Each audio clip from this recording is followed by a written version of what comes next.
இருக்கக்கூடியவர் யாருங்க? விநாயகர். ஓகேங்களா? இப்போ நம்ம வந்து எப்படின்னா நம்மளுக்கு நிறைய பிரச்சனைகள், நிறைய தடை தாமதங்கள். ஓகேங்களா? ஒருத்தங்களுக்கு ஒரு டைம் போய் நடக்குதுன்னா நம்மளுக்கு 4 தடவை போனாதான் அந்த காரியம் நடக்குது. சரிங்களா? அப்ப 4 தடவை போனாதான் நடக்குது. எதையுமே உடனே செய்ய முடிய மாட்டேங்குது. நிறைய பிரச்சனைகளை சந்திச்சுட்டே இருக்க வேண்டியதா இருக்குது. ஓகேங்களா? மனமே ஒரு என்ன சொல்றது, விரக்தியா இருக்குது. எதையுமே செய்ய முடியல. இந்த மாதிரி நிறைய பிரச்சனைகளை சந்திக்கக்கூடியவங்க அவங்க வந்து என்ன பண்ணலாம்னு ஈஸியான பரிகாரம். என்ன பரிகாரம்னு பார்த்துட்டீங்கன்னா, விநாயகரோட பாட்டு. விநாயகரோட பாட்டு காலையில எந்திரிச்சதுமே நீங்க என்ன பண்ணுங்க, அந்த பாட்டை போட்டு விட்டுருங்க. உங்களுக்கு பாட தெரிஞ்சா பாடுங்க. சரிங்களா? அப்படி இல்லைன்னா யூடியூப்ல போட்டு விட்டுருங்க. காதுல தானா வந்து விழுகும். இது வந்து உங்களுக்கு வரக்கூடிய தடைகளை கண்டிப்பாக நீக்கும். தடை தாமதத்தை கண்டிப்பாக நீக்கும். நிறைய பிரச்சனைகள் இருந்து நீங்க தப்பிச்சுக்குவீங்க. ஓகேங்களா? இது ஒரு விநாயகரோட பாட்டு வந்து நிறைய பிரச்சனைகள் வந்து தப்பிக்கிறதுக்கு, தடை தாமதங்களை நம்மளுக்கு வராம இருக்கிறதுக்கு. ஓகேங்களா? 2வது வந்து பாத்துட்டீங்கன்னா, நம்மளுக்கு உண்டான செல்வ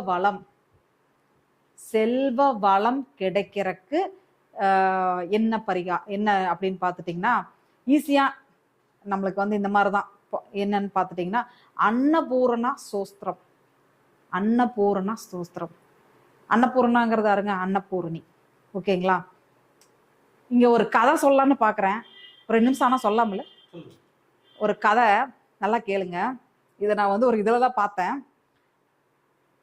இப்ப வந்து ஒரு அன்னபூரணி கோயில்ல இருக்கிற குருக்கள், அன்னபூரணிக்கு பூஜை செய்யற குருக்கள், அவரு வந்து டெய்லி அவரோட வீட்டுக்கு யாராவது வந்தாங்கன்னா அவங்களுக்கு விருந்து உபசரிச்சுட்டு அவங்களுக்கு சாப்பாடு போட்டுட்டு தான் கணவன் மனைவி 2 பேருமே சாப்பிடுவாங்க.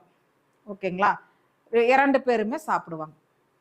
அப்ப வந்து இவருக்கு வந்து பாத்துட்டீங்கன்னா ஒரு நாள் யாருமே வரல. அப்போ பசிக்குது இவருக்கு. யாருமே வரலையே, பசிக்குது நம்மளோட. ஏன்னா இவர் அன்னபூரணி கோயில்ல குருக்களா இருக்கிறதுனால இவர் என்ன பண்றாரு, டெய்லி சாப்பாடு போட்டுதான் இவர் சாப்பிட்றாரு. அப்போ வந்து யாருமே வரலையே அப்படின்னு நினைக்கும் போது அங்க ஒருத்தர் வர்றாரு. சின்ன வயது, இளம் வயது ஒரு பையன் வர்றாரு. அவர் என்ன பண்றாரு, காய்கறி வியாபாரம் பண்றவர். அன்னைக்கு எங்கேயுமே அவர் காய்கறி விற்கல. அவர் தூக்கிட்டு அந்த கூடையை தூக்கிட்டு அப்படியே வர்றாரு. வந்து என்ன பண்றாரு, இந்த குருக்களோட வீட்டுல அந்த திண்ணையில வந்து உட்கார்றாரு. அப்ப இன்னைக்கு யாருமே காய்கறி விற்கலையே, ரொம்ப பசிக்குது, என்ன பண்றதுன்னு தெரியலையேன்னு உட்கார்றாரு. உட்காரும்போது அந்த குருக்களோட மனைவி அவங்க என்ன பண்றாங்க, என்ன வெளியே திண்ணையில ஒரு சத்தம் கேக்குது அப்படின்னு சொல்லிட்டு வந்து பாக்குறாங்க. இது வந்து என்னடா திடீர்னு கதை சொல்றேன்னு நினைக்காதீங்க, நம்மளோட வாழ்க்கைக்கு உண்டானதுதான் நான் சொல்றேன். சரிங்களா? தேவையில்லாதெல்லாம் சொல்லல, வாழ்க்கைக்கு உண்டானது நீங்க புரிஞ்சுக்கணும்.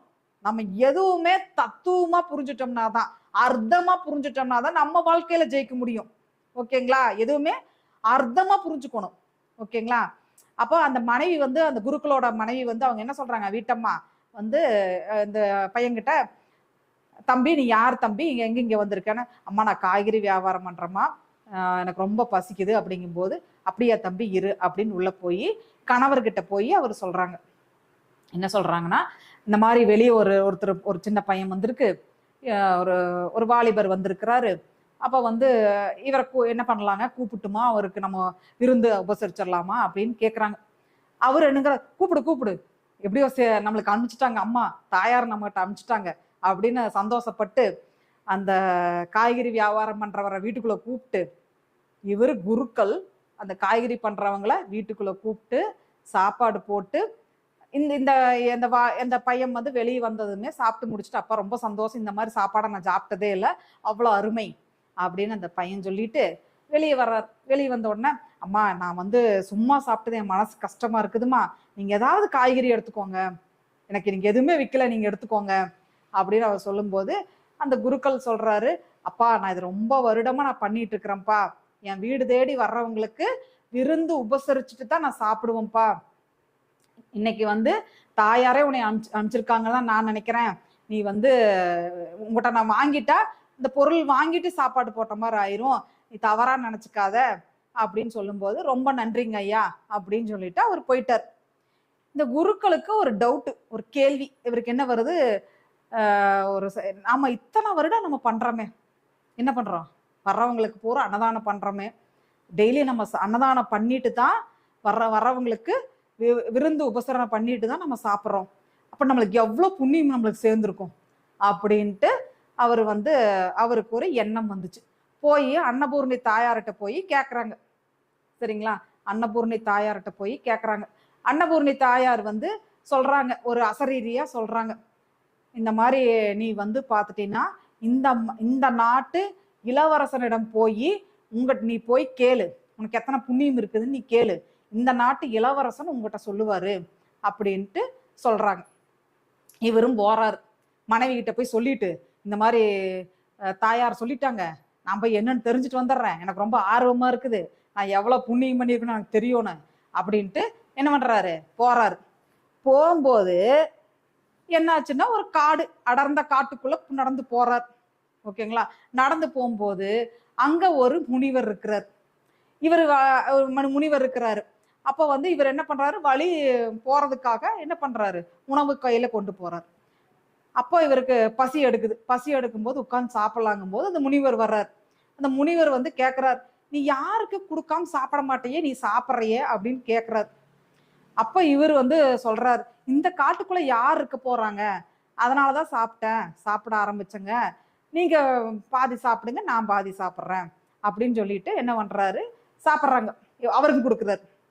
அவருக்கு கொடுத்தா அப்ப வந்து இவர் என்ன சொல்றாரு, இந்த மாதிரி நீ எதுக்கு இந்த அடர்ந்த காட்டுக்குள்ள வரும்போது வந்திருக்க அப்படின்னு கேட்கும்போது அந்த முனிவர் வந்து சொல்றார், என்ன சொல்றாருன்னா, இந்த மாதிரி தாயார்கிட்ட கேட்டேன், நான் டெய்லி தினமும் அன்னதானம் பண்ணுனதுக்குண்டான எனக்கு உண்டான புண்ணியம் என்ன அப்படின்ட்டு கேட்டேன். அதுக்கு அவங்க வந்து என்ன சொல்றாங்க அப்படின்ட்டு அவங்க வந்து என்ன சொன்னாங்கன்னா, இந்த நாட்டு இளவரசனை போய் பாருங்கன்னு சொன்னாங்க. அப்படியா, தாயாரே உன்னை அனுப்பிச்சாங்களா, நீ போய் இப்படியே கிழக்கப்போ, போய் நீ போனேன்னா இளவரசனை பார்த்து கேட்டுட்டு வா அப்படின்னு இந்த முனிவர் சொல்லிட்டார். இவரும் போறார். போகும்போது அது நல்லா அடர்ந்த காடு, மழை வரப்போகுது, இருட்டாயிடுச்சு. ஓகேங்களா, போயிட்டு இருக்கிறாங்க. போயிட்டு இருக்கும்போது அங்க திடீர்னு ஒரு புலி வருது. புலி வந்து இந்த குருக்களை துரத்துது. சரிங்களா, குருக்களை துரத்துது. அப்போ இவர் ஓடுறாரு. அங்க ஒருத்தர் விறகு வெட்டிட்டு இருக்கிறார். சரிங்களா, சரி அவர் பேர் ஏதோ ஒரு பேர் வைப்போம், என்ன பேர் வைப்போம், ரவிங்கிற பேர் வைப்போம். ரவிங்கிறவர் விறகு வெட்டிட்டு இருக்கிறார். அப்ப வந்து இந்த குருக்கள் ஓடுறாரு. ஓடும்போது இந்த ரவி என்ன பண்றாரு, இந்த புலி ஓடி வரதை பார்த்துட்டு மரத்து மேல ஏறி வந்துக்கிறார். இந்த குருக்களை எப்படியே காப்பாத்தணுமே, ஐயோ இவர் பாவமே, பார்த்தா அப்பாவி மாதிரி குருக்களா இருக்கிறாரு, இந்த மாதிரி குடுமையெல்லாம் வச்சுட்டு இப்படி இருக்கிறாரு அப்படின்ட்டு இவர் என்ன பண்றாரு, ஓடி வரும்போது டக்குன்னு கையை பிடிச்சி மரத்து மேல தூக்கிட்டாரு. அப்புறம் பார்த்தா அந்த புலி வந்து போயிருது. அப்போ வந்து அந்த விறகு வெட்டிட்டு இருந்தார் பாத்தீங்களா, அவர்கிட்ட அந்த குருக்கள் வந்து ரொம்ப நன்றிப்பா நீ என்னை காப்பாத்துனதுக்கு அப்படின்னு சொல்றார். அப்ப வந்து இந்த இவர் கேட்கிறார், விறகு வெட்டுறவர் வந்து ரவிங்கிறவர் கேட்கிறார், என்ன கேட்கிறாருன்னா, இந்த மாதிரி நீங்க எதுக்கு இந்த காட்டுக்குள்ள வந்தீங்க அப்படின்னு சொல்லும்போது அப்ப வந்து அவர் சொல்றாரு, இந்த மாதிரி தாயார் என்னை அனுப்பிச்சாங்க, நான் அன்னபூர்ணி கோயில்ல அர்ச்சகரா இருக்கேன், என்னை வந்து தாயார் வந்து நான் என்ன அன்னதானம் பண்ணதுக்கு உண்டான புண்ணியம் என்னன்னு தெரிஞ்சுக்கலான்னு தாயார்கிட்ட கேட்டா, தாயார் வந்து இந்த நாட்டு இளவரசரை போய் பாருன்னு சொன்னாங்க. அப்பதான் அவர் சொல்றாரு, அந்த ரவிங்கிறவர் என்ன சொல்றாரு, இளவரசர் உன்னி பிறக்கவே இல்லை, அவர் நாளைக்குதான் பிறக்க போறாரு, இனி 2 நாள்தான் பிறக்க போறாரு, அதாவது மகாராணி கர்ப்பமா இருக்காங்க அப்படின்னு அந்த விறகு வெட்டி சொல்றாரு. ஓகேங்களா, நான் தான் டெய்லி கொண்டு போய் அரண்மனைக்கு விறகு கொடுத்துட்டு இருக்கேன். சரிங்களா, விறகு நான் தான் கொண்டு போய் கொடுத்துட்டு இருக்கிற அரண்மனைக்கு, உன்னி மகாராணி கர்ப்பமா இருக்காங்க, உன்னி இளவரசர் பிறக்கல, நீங்க இளவரசர் உன்னி பிறந்து பேசுறதுக்கே உன்னி 3 வருஷம் ஆகும், பிறந்து பேசுறதுக்கே 3 வருஷம் ஆகும், அப்ப நீங்க போயிட்டு 3 வருஷம் கழிச்சு வாங்க அப்படின்னு யார் சொல்றாங்க, அந்த விறகு வெட்டி குருக்கள் கிட்ட சொல்றாரு. இந்த குருக்கள் என்ன பண்றாரு, இல்ல இல்ல, தாயார் சொல்லிக்கிறாங்கன்னா அதுல ஏதோ ஒரு விஷயம் இருக்கும், நான் கண்டிப்பா அரண்மனைக்கு போயிட்டு தான் நான் வீட்டுக்கு போவேன் அப்படின்னு அந்த குருக்கள் வந்து சொல்றாங்க. ஓகேங்களா? 2 பேரும் அதுக்குள்ள வேற இருட்டாகுது, மழை வந்துருச்சு. அப்போ அந்த விறகு வெட்டுற அந்த அவர் வந்து என்ன சொல்றாரு, இந்த மாதிரி ரவி அவரை வந்து குருக்கள் கிட்ட சொல்றாரு, ஐயா சரி பரவாயில்ல, நீங்க வாங்க, இந்நேரத்துக்கு இது வந்து அடர்ந்த காடு, பூச்சிப்புள்ளிகள் எல்லாம் வரும், அதனால மிருகங்களால் நடமாடக்கூடிய இடம், நீங்க வாங்க, என்னோட வீட்டுல வந்து தங்கிட்டு நீங்க காலையில போவீங்களாமா அப்படின்னு அவர் சொல்றாரு.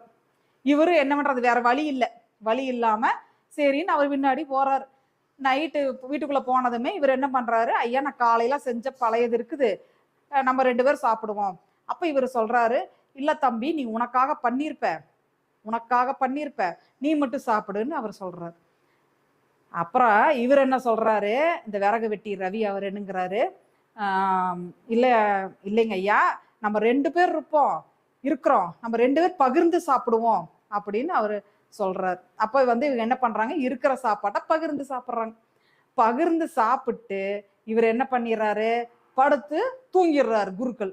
இவரும் தூங்கிடுறாரு. ஆனா இவர் தூக்கமே வரல. யாருக்கு, விறகு வெட்டிக்கு தூக்கமே வரல. நெளிஞ்சு படுத்துட்டு இருக்கிறாரு. அப்புறம் எந்திரிச்சு உட்கார்ந்து, நம்ம வயிறு நம்ம சாப்பிடல, அதனாலதான் நம்மளுக்கு தூக்கம் வரல அப்படிங்கிறாரு. வெளியே மழை வந்து கொட்டுது. அப்போ இந்த மழை கொட்டுற நேரம் அவர் என்ன பண்றாருன்னா, சரி நம்ம போய் வெளியே ரெஸ்ட் ரூம் போயிட்டு வருவோம், வெளியே பாத்ரூம் போயிட்டு வருவோம் அப்படின்ட்டு வெளியே வர்றாரு. வெளியே வரும்போது மழை, இவர் குருக்கள் நல்லா தூங்கிட்டு இருக்கிறார். இந்த விறகு வெட்டி வெளியே வரும்போது அந்த விளக்க இப்படி பிடிச்சிட்டு வெளியே வர்றாரு, மலையிலே வர்றார். வீட்டுக்கு பின்னாடி வரும்போது அங்க இருந்த ஒரு நாகம் பாம்பு என்ன பண்ணிருது, அந்த விறகு வெட்டி கொத்திடுது. அவர் அந்த இடத்துல இறந்துடுறார். இது தெரியாம குருக்கள் தூங்கிட்டு இருக்கிறார். காலையில எந்திரிச்சு பார்த்தா எங்கப்பா உன்னை காணோம், தம்பின்னு கூப்பிடுறாரு, ஆள் இல்லை. அப்புறம் காலையில எந்திரிச்சு சரி வீட்டுக்கு வெளியே வந்து எங்கன்னு தொலாவும் போது இவரு வந்து என்னது நுரத்தள்ளி படுத்து இறந்து கிடக்குறாரு. அப்போ இவர் இந்த விறகு வெட்டி சொல்லியிருந்தாரு ஆல்ரெடி, என்ன சொல்லிக்கிறேன், எனக்கு யாருமே இல்லைன்னு அவர் சொல்லிக்கிறார், நான் மட்டும்தான் இருக்கேன், எனக்கு யாருமே இல்லை அப்படின்னு ஏற்கனவே சொல்லியிருந்ததுனால இவர் யோசனை பண்றாரு. அப்போ யாருமே இவருக்கு இல்லை, நம்ம தான் இந்த ஈமக்கரியை செய்யணும் அப்படின்னு என்ன பண்றாரு, அவருக்கு அவரோட இந்த ஈமக்கரியெல்லாம் செஞ்சுட்டு மறுபடியும் ஆத்துல குளிச்சுட்டு மறுபடியும் அரண்மனை நோக்கி போறார். சரிங்களா? அரண்மனை நோக்கி போகும்போது அந்த மகாராணிக்கு பையன் பிறந்துருது. சரிங்களா? அப்போ இவர் போய் நேரா என்ன பண்றாரு, காவல் வெளியே இருப்பாங்க பாத்தீங்களா, அவங்ககிட்ட போய் கேக்குறாங்க. இவர் வந்து என்னன்னு கேக்குறாருன்னா, இந்த மாதிரி நான் இளவரசனை பார்க்கணும். அப்ப வந்து இவர் சொல்றாரு, காவலுக்கு நிக்கிறோம், இளவரசங்களா, இப்பதான் மகாராணி குழந்தை வந்திருக்குது, நீங்க என்ன இளவரசனை பார்க்கணும்னு சொல்றீங்க, சரி என்னை வந்து இளவரசனை கூட்டிட்டு போங்க. அப்ப அவங்க மிரட்டுறாங்க, போயா பேசாமணியே, மகாராஜா பார்த்தாருன்னு அவ்வளவுதான், சிறையில உன்னை அடைச்சிருவாங்க அப்படின்னு அவங்க சொல்றாங்க. அப்போ இவரு சரின்னு போய் மரத்தடியில கம்முன்னு உட்காந்துறாரு. மகாராஜா வந்து இந்த பையன் குழந்தை பிறந்ததுமே, நீ போய் இந்த மாதிரி அதாவது ஜோதிடரை குருவை கூப்பிட்டு வா, சரிங்களா, இப்ப வந்து நீ வந்து இந்த நம்மளோட இளவரசருக்கு ஏதாவது தோஷம் இருக்கா, இல்ல நல்ல நேரம் எப்படி இருக்கு நம்ம பாப்போம், கூப்பிட்டு வான்னு சொல்றாரு. உடனே அந்த காவல் அதிகாரி வந்து போயிட்டு வந்துட்டு என்ன சொல்றாங்க, ஐயா அவருக்கு உடல்நிலை சரியில்லை, இப்ப வர முடியாதுன்னு சொல்றாரு ஐயா அப்படின்னு சொல்றாங்க. வெளியே வந்து மகாராஜா யார் இவர் குருக்கள் மாதிரி இருக்கிறாரு, ஐயர் மாதிரி ஜோதிடர் மாதிரி இருக்கிறாரு அப்படின்னு இவர் பார்க்கும்போது மரத்தடியும் இவர் உட்கார்ந்துட்டு இருக்கிறாரு குருக்கள். அவரை கூப்பிடு, இந்த குருக்கள் மாதிரி தான் இருக்கிறாரு, அவரை கூப்பிடு, அவரை கேட்போம் அப்படின்னு சொல்றாங்க. அப்போ இவர் என்ன பண்றாரு, அந்த காவல் அதிகாரிகள் போய் அவரை குருக்களை போய் கூப்பிடுறாங்க. கூப்பிட்டு இந்த மாதிரி மகாராஜா கூப்பிடுறாரு அப்படின்னு கூப்பிடுறாங்க. அப்ப கூப்பிடும்போது இவரும் போறார். இவரும் போய் ஐயா மகாராஜா கிட்ட போய் சொல்றார், ஐயா நான் வந்து அன்னபூரணி கோயில்ல குருக்களா இருக்கேன், என்னை வந்து நான் வந்து எத்தனை புண்ணியம் பண்ணியிருக்கேன் அப்படின்னு தெரிஞ்சுக்கிறதுக்காக தாயாரிடம் கேட்டேன். தாயார் வந்து இளவரசரிடம் போய் கேட்டு தெரிஞ்சுக்கோன்னு நினைச்சாங்க, என்னைய வந்து இளவரசரை கூட்டிட்டு போறீங்களா அப்படின்ட்டு கேக்குறாங்க. அப்ப இவர் வந்து ராஜா வந்து என்னங்க ஐயா சொல்றீங்க, இல்லைங்க ஐயா தாயார் சொல்லிக்கிறாங்களா, அர்த்தம் இருக்கும், அதுல விஷயம் இருக்கும், நீ கூட்டிட்டு போங்க அப்படின்னு சொல்றாங்க. இவர் வந்து என்ன பண்றாரு, மகாராஜா இவரை கூட்டிட்டு போறாரு. கூட்டிட்டு போய் குழந்தைய பார்த்து கேட்குறாரு, இளவரசரே, தாயார் வந்து என்னை உங்ககிட்ட அனுப்பிச்சிருக்காங்க, நான் செஞ்ச புண்ணியம் எத்தனை எனக்கு காமி சொல்லுங்க அப்படின்ட்டு கேட்குறாங்க. கேட்கும்போது அப்ப வந்து இந்த இளவரசர் வந்து அந்த குழந்தை பேசுது. என்ன சொல்லுது? ஐயா, எனக்கு தெரியலையா, நேற்று எங்க வீட்டுல வந்து இருந்தீங்கல்ல, எங்க வீட்டுல வந்து இருந்தீங்கல்ல, அது நான் தாங்க ஐயா, நான் தாங்க ஐயா விறகு வெட்டி ரவி அப்படின்ட்டு அவர் சொல்றாரு. சரிங்களா? நேற்று இறந்தவரு யாருக்கு வந்து பையனா பிறந்துட்டாரு? மகாராஜாக்கு பையனா, இளவரசனா வந்து பிறந்துட்டாரு. இவருக்கு அப்பா நீயா, நீ வந்து பிறந்திருக்கியா அப்படிங்கும் போது, ஐயா உங்களுக்கு, நீங்க நிறைய பேத்துக்கு அன்னதானம் பண்றீங்க, உங்களுக்கு ஒரு நேரம் நான் சாப்பாடு போட்டதுக்கு, ஒரு நேரம் சாப்பாடு போட்டதுக்கு எனக்கு இந்த பிராப்தம் கிடைச்சிருக்கு. புரிஞ்சுதுங்களா? எனக்கு இந்த பிராப்தம் கிடைச்சிருக்கு. அப்போ உங்களுக்கு உண்டான புண்ணியங்கள் நீங்களே தெரிஞ்சுக்கோங்க அப்படின்னு சொல்றாரு. குருக்கள் திரும்பி வந்து மனைவி கிட்ட நடந்ததெல்லாம் சொல்லி அதிலிருந்து நிறைய அன்னதானங்கள் பண்ணிட்டு இருக்கிறார். அப்போ இதுல என்னங்க, நம்ம அன்னதானம் பண்ண பண்ண பண்ண நம்மளால முடிஞ்சது ஏதாவது ஒரு உயிரினத்துக்கு அன்னதானம் பண்ணலாம், நம்மளால முடிஞ்சது வாங்கி கொடுக்கலாம். பண்ண பண்ண செல்வ வளம் நிச்சயமாக கிடைக்கும். செல்வ வளத்துக்குண்டான ஒரு பாடல் பார்த்துட்டீங்கன்னா, அதாவது அன்னபூர்ணா ஸ்தோத்திரம் அப்படிங்கிற யூடியூப்ல அடிச்சிங்கன்னா இந்த பாட்டு வரும். டெய்லி போட்டு கேளுங்க. உங்களோட கஷ்டங்கள் எல்லாம் தீர்ந்து நல்ல ஒரு சுபிச்சம் கண்டிப்பாக கிடைக்கும். உங்க லைஃப்ல செல்வ வளம் நிச்சயமாக ஏற்படும். சரிங்களா? ரொம்ப பேசி போர் அடிச்சுன்னு சொல்லுங்க. அடுத்த டாபிக் போவோம். அடுத்து சொல்றேன், ஒரே நிமிஷம்.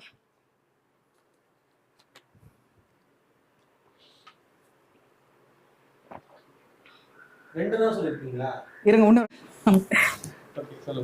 அடுத்தது வந்து செல்வ வளத்துக்குண்டான இன்னொரு இது வந்து பாத்தீங்கன்னா கனகதாரா சோஸ்திரம்.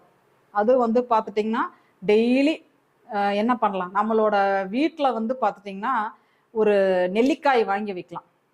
நெல்லிக்காயை வாங்கி வச்சு அந்த நெல்லிக்காயை வச்சு நம்ம வந்து என்ன பண்ணலாம், ஒரு கனகதாரா சோஸ்திரம் நம்ம சொல்ல சொல்ல சொல்ல நம்மளோட லைஃப்ல நல்ல மாற்றங்கள், செல்வ வளம் நிச்சயமாக கிடைக்கும். ஓகேங்களா? இதெல்லாம் நம்ம யூடியூப்லயும் இருக்கு. டெய்லி நம்ம வந்து அதை என்ன பண்ணிடலாம், யூடியூப்ல போட்டுவிட்டு நம்ம வாடு நம்ம வேலையை பார்க்கலாம், தானா வந்து காதுல விழுகும். ஓகேங்களா? இது நம்ம கேட்க கேட்க நம்மளுக்கு என்ன ஆயிரும், மனப்பாடம் ஆயிரும், நம்மளே சொல்ல ஆரம்பிப்போம். சரிங்களா? அந்த கனகதார சோஸ்திரமா சொல்ல சொல்ல சொல்ல நம்மளுக்கு ஒரு பாசிட்டிவ் எனர்ஜி நம்மளுக்கு கண்டிப்பாக கிடைக்கும். சரிங்களா? நல்ல ஒரு ஒரு பாசிட்டிவா நம்ம மாற மாறதான் நம்மளுக்கு நல்ல மாற்றங்கள் நம்ம லைஃப்ல வரும். ஓகேங்களா? அடுத்தது ரொம்ப கஷ்டங்களா தீரணும். அதுக்கு என்னங்க பண்றது, கோளாறு பதிகம் படிங்க, இல்ல கோளாறு பதிகம் போட்டு கேளுங்க. இந்த நாளையும் நீங்க ஃபாலோ பண்ணிட்டீங்கன்னா போதும், உங்க லைஃப்ல கண்டிப்பாக மாற்றங்கள் நிச்சயமாக உண்டு. இந்த இப்ப நான் சொன்ன நாளையும் ஃபாலோ பண்ணுங்க. ஓகேங்களா? அடுத்தது போலாங்களா?